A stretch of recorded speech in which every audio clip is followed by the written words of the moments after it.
Hi everyone. Good morning MOS, Alvin, friends, colleagues from the tourism industry. It's so good to see all of you here today. And I hope that you had a good breakfast, and teh tarik as well is pretty good too, right? Well, it's a great time to be back here in the business. 2022 was the year of reopening and recovery, and I will do a quick recap of what we did in 2022.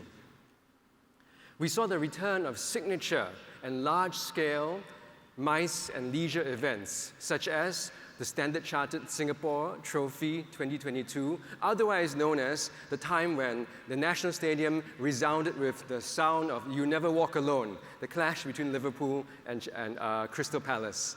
Of course, we had F1 last year, a great event, the Singapore FinTech Festival, and Food and Hotel Asia events. And almost all of these events surpassed their pre-COVID levels of attendance. We also launched new first-in-region events such as Fine Design Fair Asia, the Agri-Food Tech Expo Asia 2022, the Tour de France Prudential Singapore Criterium, which also included the Brompton World Championships, as well as the inaugural Wellness Festival Singapore. And here's what went down at the Wellness Festival Singapore last year.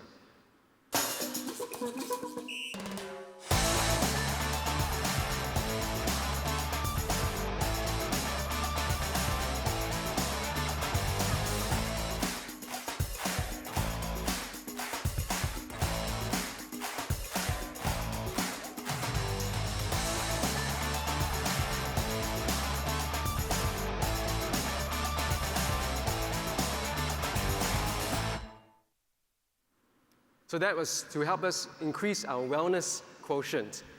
We also introduced new and innovative experiences and refreshed many existing experiences and attractions, such as we had the new Avatar experience at Gardens by the Bay, Kindred Journeys, a collection of exclusive, one-of-a-kind F&B related experiences that tell the story of Singapore's culinary heritage and culture.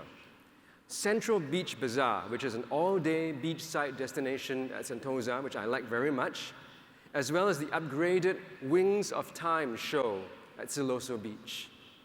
And we welcomed new and refreshed hotel concepts, such as the Citadines Connect City Centre, where the design is inspired by a train station because the hotel is the site of one of Singapore's earliest railway stations.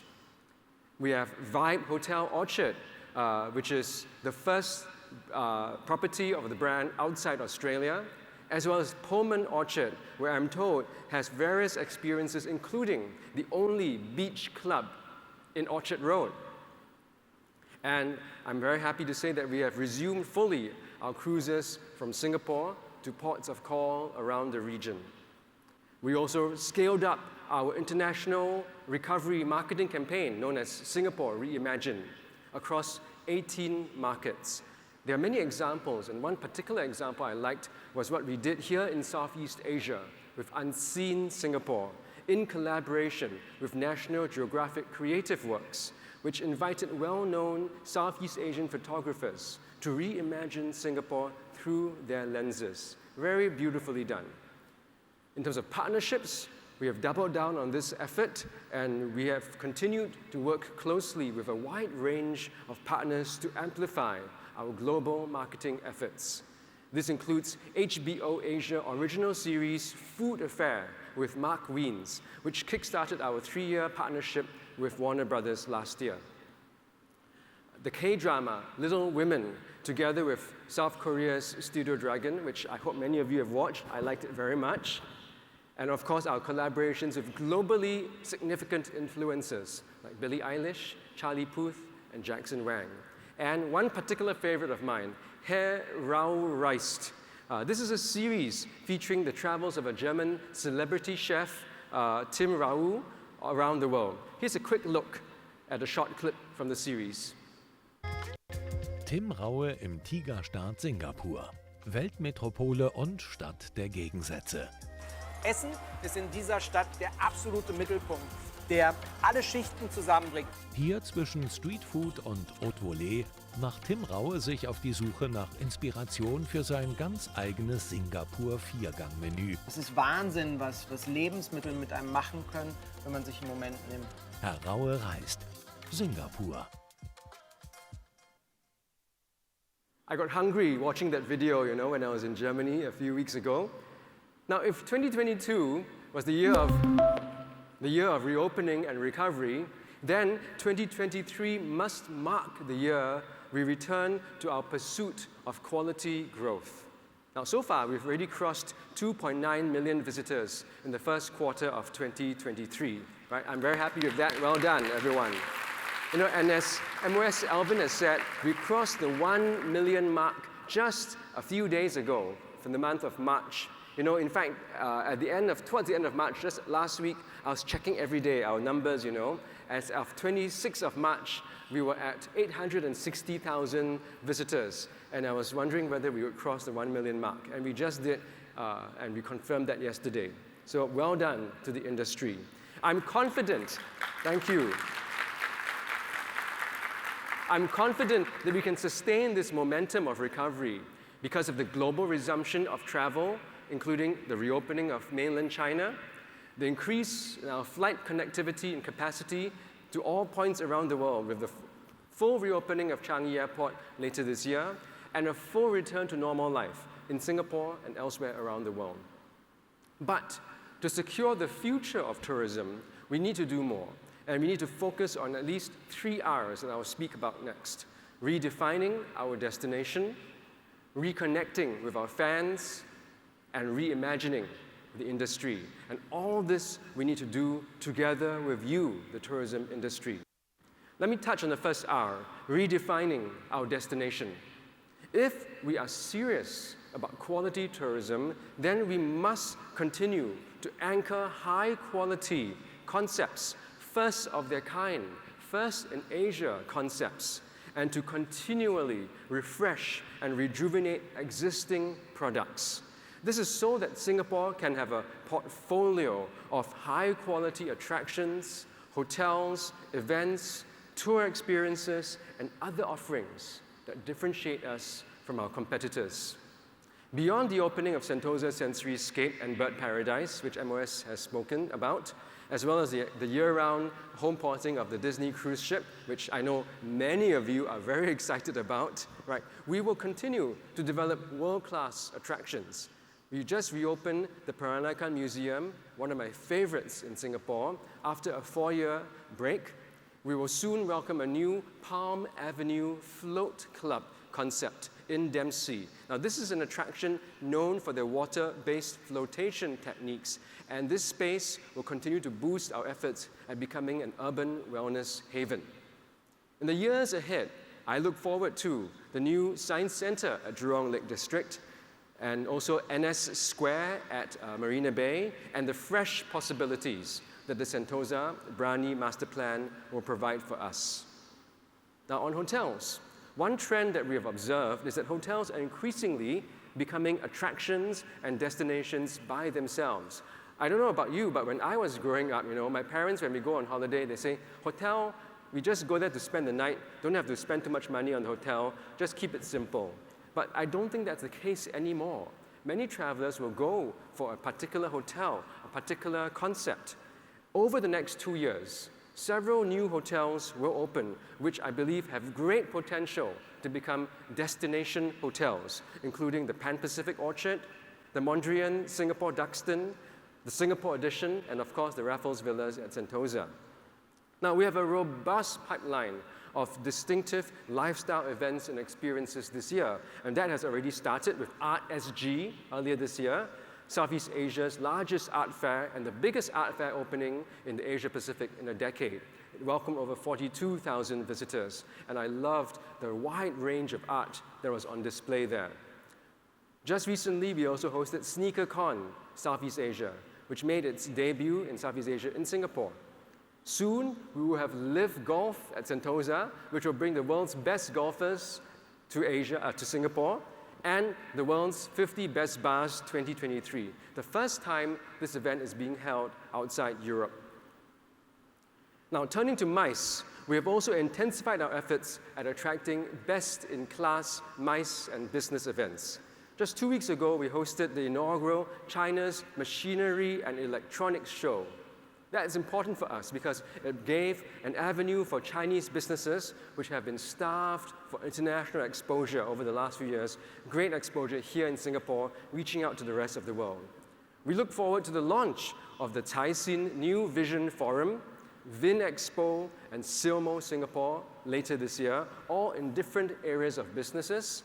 And later this year, also, we will celebrate the 10th anniversary of the Milken Institute Asia Summit in Singapore. I'm happy to say also that the IR's expansion plans have been going well. At Sentosa, for Resorts World Sentosa, works have already begun on the Singapore Oceanarium, which will be 3 times the size of the Sea Aquarium. And also, construction works on Minion Land, which is the new theme zone at USS, have already begun. On MBS, design and development works at the new MBS Tower has started well, and they will be beginning their actual construction works by April next year. And if anyone from MBS is here, when I say by April, I mean that you can actually start construction anytime earlier as well. We welcome that, an earlier start. Finally, we will continue our efforts to redefine Singapore as a sustainable destination. Now, over the last year, we have really made significant strides at increasing Singapore's sustainability quotient through all of your efforts. We now have a clear roadmap for the hotels and MICE industry, and we will roll out similar roadmaps and strategies for the attractions industry in 2024. Now, we achieved a great milestone earlier this year with our GSTC destination certification. So I thank all of you who played a key role in making this possible. There's a lot more to be done, but we have made a great start. Now, this year, STB is collaborating with the Ministry of Sustainability and the Environment to curate and pull together a wide range of immersive, sustainable experiences for Go Green SG. This was previously known as Climate Action Week, and this will be held in July this year. And we will embark on our significant, this is big, a big baseline carbon footprint study of the tourism sector. We have to figure out how much you contribute to our carbon emissions, right? Before we set high targets, ambitious targets in line with Singapore's enhanced international climate commitment to achieve net zero by 2050.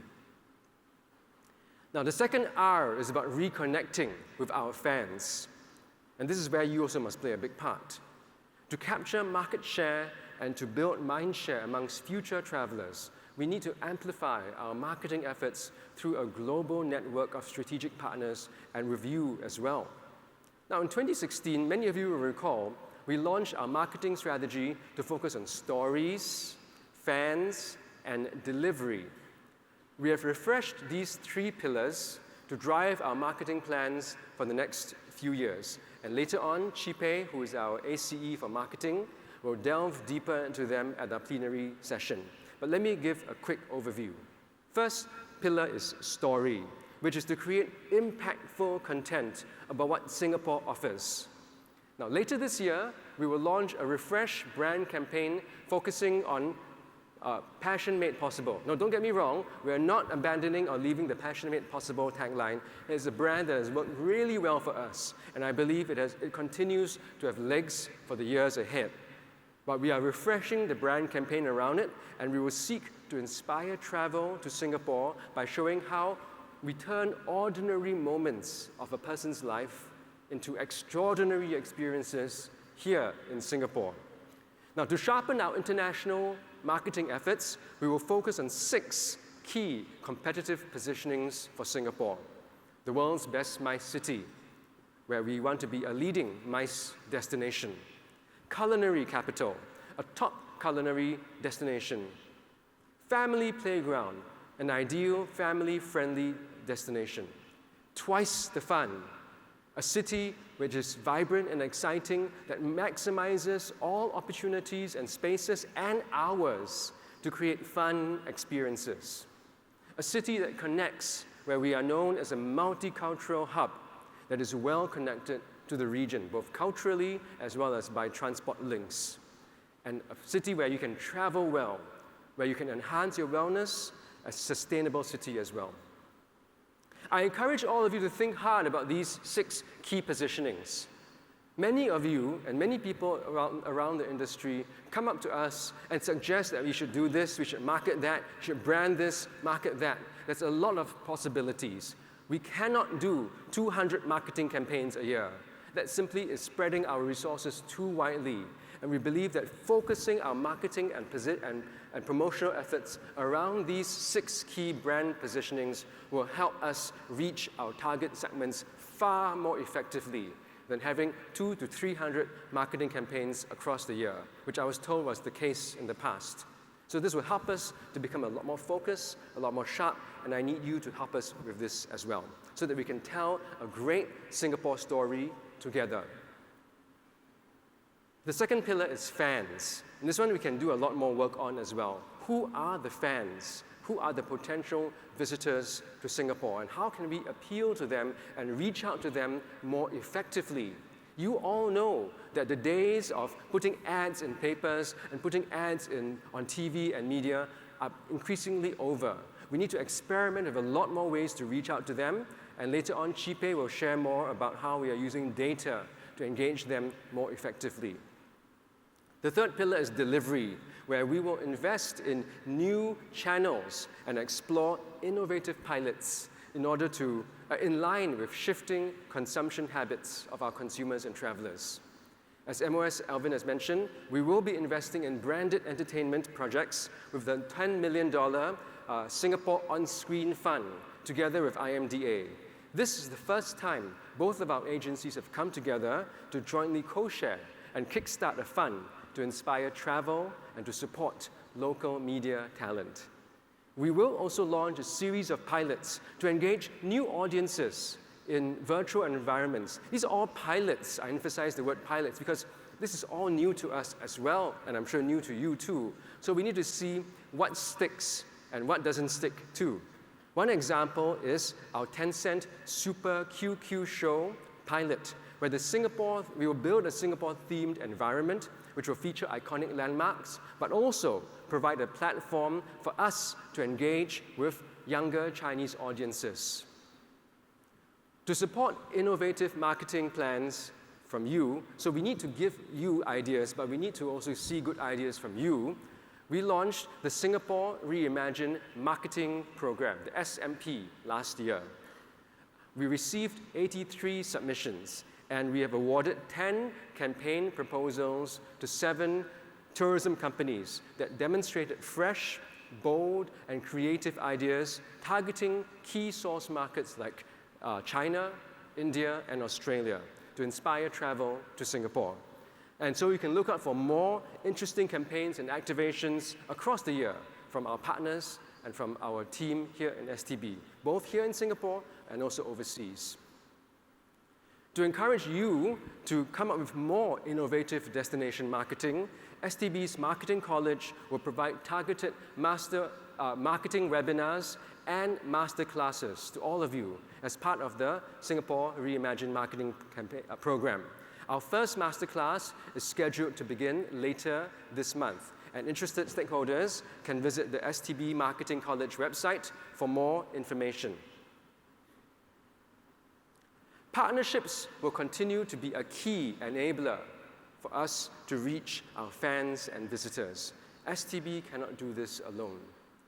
So over the last 2 years, STB has inked over 50 partnerships with a total value of well over $100 million, we have partners now ranging from airlines, financial institutions, online travel agents, digital platforms, and lifestyle aggregators.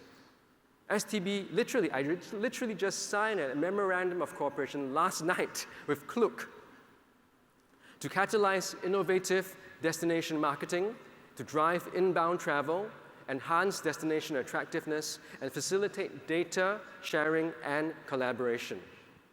STB and the Ant Group has also expanded our partnership to offer a more seamless travel experience.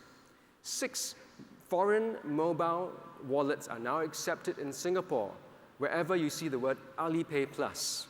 Therefore, those who use Alipay Plus, those who are coming in from overseas with these other wallets can pay easily wherever they see the Alipay Plus sign.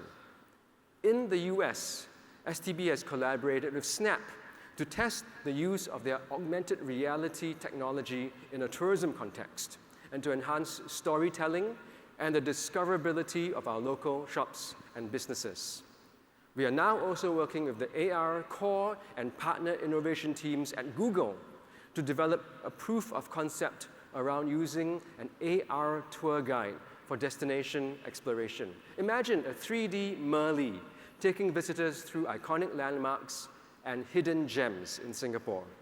STB will be Google's first tourism partner in their AR Core Early Access program to co-ideate innovative solutions and use cases for tourism.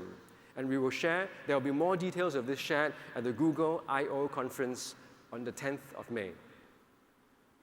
The third R is about reinventing the industry, and that is all of you. We need to do this and to double down on the quality of the human capital that we have. And so we launched the Tourism Careers Hub, TCH, in January 2022 to support manpower needs by providing career coaching, support for upskilling and job matching for individuals and companies. I'm proud to say that as of December 2022, TCH has assisted over 800 job seekers and has placed over 500 of them in the tourism sector. That's not a small number, by the way. And this has allowed the total tourism workforce to recover to 66,000 as of December 2022, which is around 80% of 2019 pre-pandemic levels. We have also just soft-launched a new tourism careers campaign. We strongly believe that tourism continues to offer diverse, meaningful, and dare I say it, even glamorous careers with great prospects. And we want to inspire locals, including the students who are here with us today, thank you for joining us, to pursue a career in tourism. I know that many of you, and this is the elephant in the room, I know many of you are still suffering from serious manpower shortages. This is a global issue, and there is no silver bullet, no quick fix. That's the hard truth. STB will do our part to find sustainable, longer-term solutions, but all of us, including the government, by the way, will have to make the necessary adjustments. We cannot rely solely on hiring and expanding manpower. We need to continue our push for productivity and innovation in order to alleviate our labor needs. And so STB will continue to support all of you, our businesses, in your transformation journey to raise productivity. We have funds set aside for this, we have programs set aside for this, and to help you drive your digital transformation efforts. Companies, for example, can enable their staff with more data to improve business outcomes and decision making. For example, City State Travels has built a culture around data and has redefined staff and customer engagement through STB's T-Cube program. Through our program, where we run a data analytics shift program, we call this the DASH program, City State managed to fast-track their decision-making processes by more than 70%. Tech can also support frontline staff to improve guest satisfaction and experiences. Let's see a video where Millennium and Copthorne has shared how they implemented a smart task allocation solution, as well as privacy-friendly acoustic sensors to increase their employees' efficiency.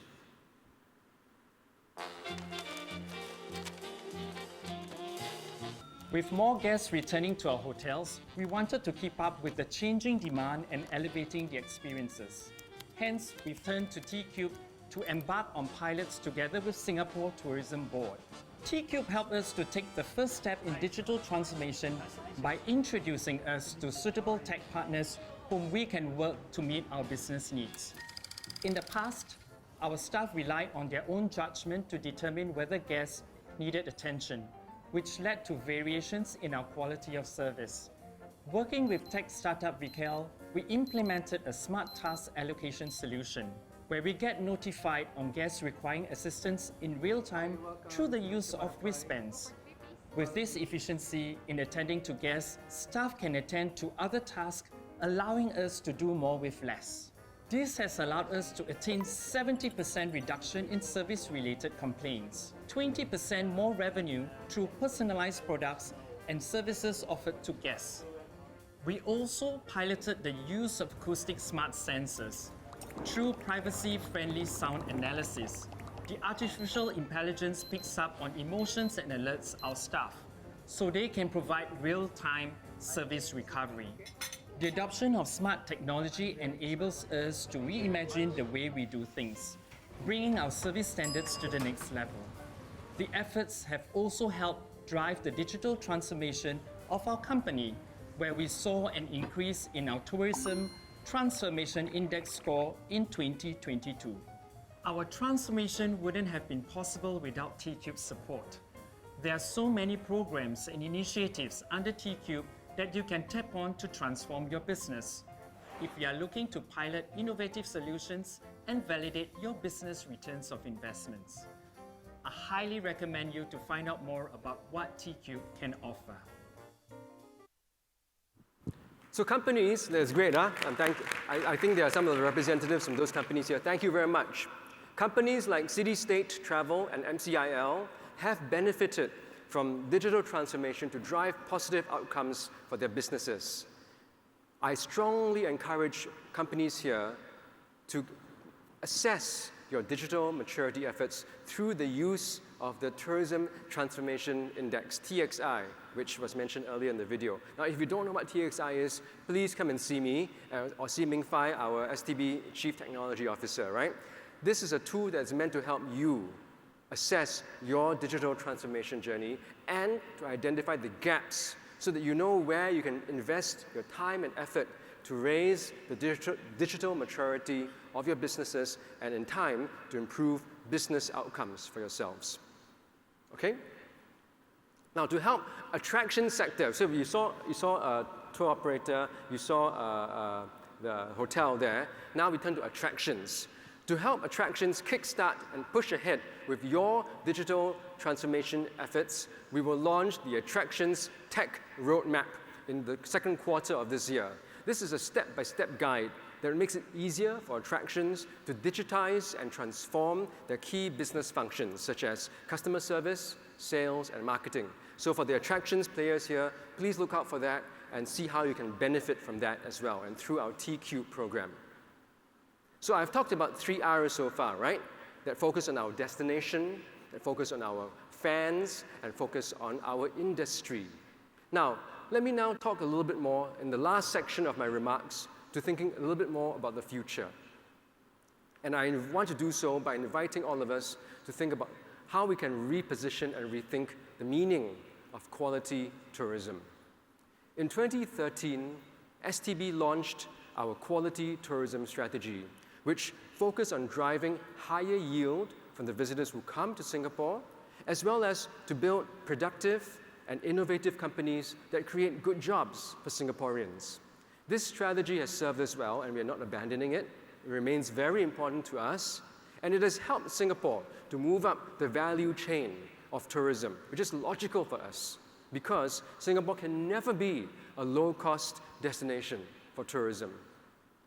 These realities also mean that we cannot keep on attracting more and more and more visitors to Singapore year after year.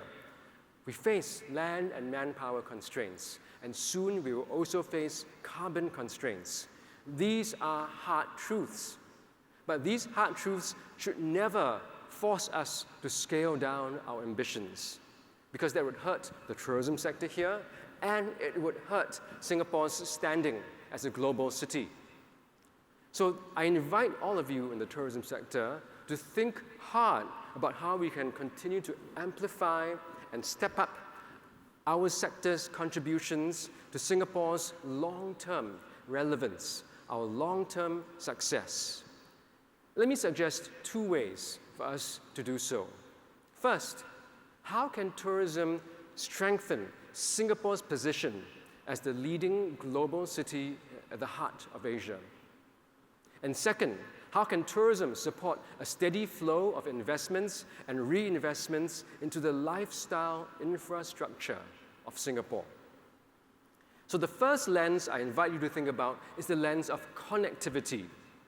Today, Singapore is recognized as a global city, deeply connected not just to our immediate region, but to all over the world. Unlike many other tourism destinations, we have a very diversified market portfolio, which means that our visitors come from all over the world and not just our immediate region, including visitors from further destinations like Latin America and Africa. I checked our figures a few days ago, and in 2019, we welcomed almost 180,000 visitors from Latin America and Africa. So we appeal to visitors from all over the world. We are connected to places from all over the world. Singapore's connectivity is our lifeblood. That is part of our economic geography and is the reason we have grown prosperous as a country and will remain the reason that we stay relevant and successful for the future. But COVID-19 showed us that connectivity cannot be taken for granted, right? When tourism came to a standstill, supply chains got snarled. Critical components for our manufacturing sector that are typically carried in the bellies of commercial planes stopped coming because the planes stopped coming. Our value as a business hub with the world's best access to points from all over Asia Pacific became severely threatened. And the experience showed us the interconnectedness between tourism and our status as a hub for the region. As we build better for the future, we must consider how tourism can continue to serve as the critical enabler of our connectivity and our status as a hub for the flows of goods, capital, ideas, and talent. And so I ask you to think about these questions. Number one, what sorts of MICE events or business events do we need to secure and anchor here in Singapore so that we bring together companies, organizations, and thinkers from all over the world to make Singapore a true global marketplace of ideas? What sorts of lifestyle experiences do we need to grow and anchor here in Singapore so that visitors from all over Southeast Asia, including those who live in the secondary or even the tertiary cities of Southeast Asia, look to Singapore as that must-visit destination? How can you, the tourism sector here, strengthen your connections with your partners in the region, especially your transport and travel-related partners such as airlines, ferry operators, cruise lines, DMCs, in order to drive travel to and through Singapore? And globally, how can we drive the attractiveness of Southeast Asia collectively as a whole, as a culturally vibrant and exciting region for visitors, especially from those from mid to long-haul markets?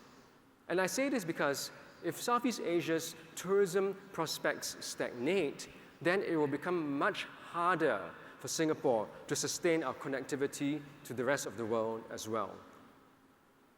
Second, we must think of quality tourism through the lens of investment. Investment is not typically a word you hear associated with STB or tourism, but of course that's not true. Everything that we do, everything that I've said so far, requires some form of investment, either into fixed assets like hotels and attractions, or less tangible assets like branding or human capital. Quality tourism in the future must focus on securing high-quality investments into the tourism sector here so that we can continue to grow and upgrade what I call the lifestyle or the quality of life infrastructure here in Singapore. Now, we typically think of infrastructure as transport systems, communications networks, and we take it as a given that such basic infrastructure must continually be upgraded to improve the quality of our lives. Imagine that we were still on 3G networks for your mobile, right? These have to be continually upgraded to improve our lives. But there's a lot more that defines the quality of our lives. For example, how do you celebrate the milestones of your lives, such as birthdays, weddings, graduations, anniversaries? How do you conduct your team bonding sessions and offsites and retreats so that you build better teams and organizations? How do you spend your weekends and off days so that you recharge, ready for a new week ahead? And on this note, I ask you to read very carefully. ST has a very interesting column called My Perfect Weekend, which happens, I think it comes out either on Friday or Saturday.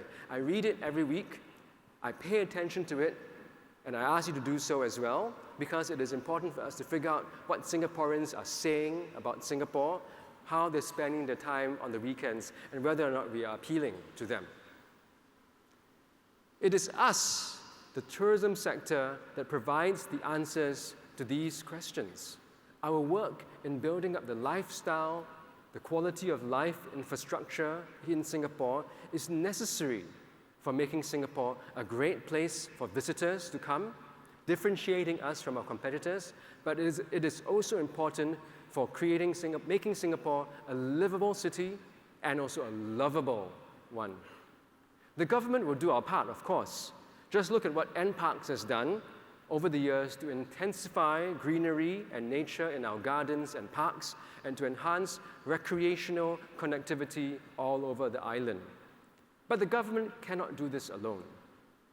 We need all of you in the private sector to step up, to think about the investments and reinvestments that you need to make in order to improve the quality of life for our locals and the quality of experience for our visitors.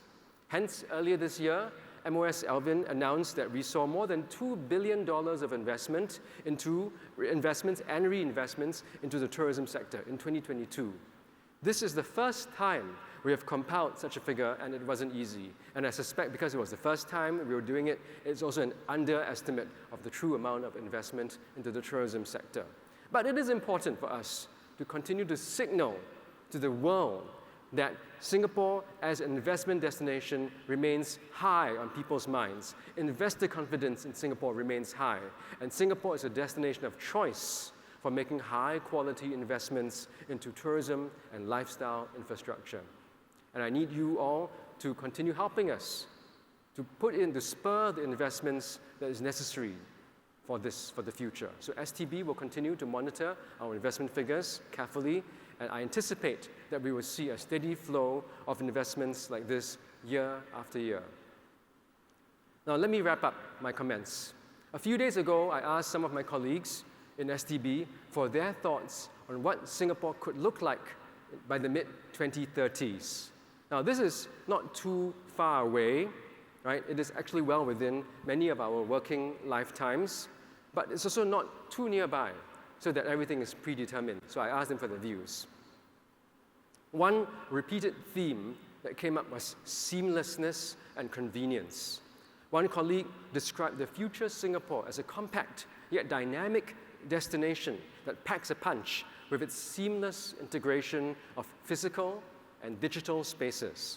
With AI as your trusted travel companion, you can leave the hassle of planning behind and fully immerse yourself in enjoying a stress-free and unforgettable journey. Now, this person who wrote this does not come from a marketing group. He's not a marketeer, but it sounds like marketing. But I thought it was a great idea, how we can make Singapore stress-free, easy, seamless. Emerging tech trends were also part of the comments, right? One colleague asked us to imagine flying into Singapore on an electric taxi, enjoy a curation of best culinary delights delivered seamlessly by drones, and invite your friends from all over the world to join you at the Singapore Music Festival through state-of-the-art hologram technology. It wasn't all tech and digital, of course. One other colleague wrote that he wanted Singapore to be a destination that is loved globally for our distinctive cityscape of nature and modernity, our harmonious coexistence of cultures and communities, and our creativity in fashioning extraordinary travel experiences. For me, well, my hope is that Singaporeans will no longer say that Singapore is boring, nothing to do on weekends. How many of us have heard that? Instead, Singapore will be buzzing year-round with an eclectic range of events and experiences for all ages and demographics, but also filled with plenty of blue and green spaces for us to recharge and relax. In other words, Singapore to become the world's most attractive and sustainable city destination for our visitors and the best home for our people. As Jean-Luc Picard of the Enterprise says on Star Trek, I hope that all of us will make it so. Thank you.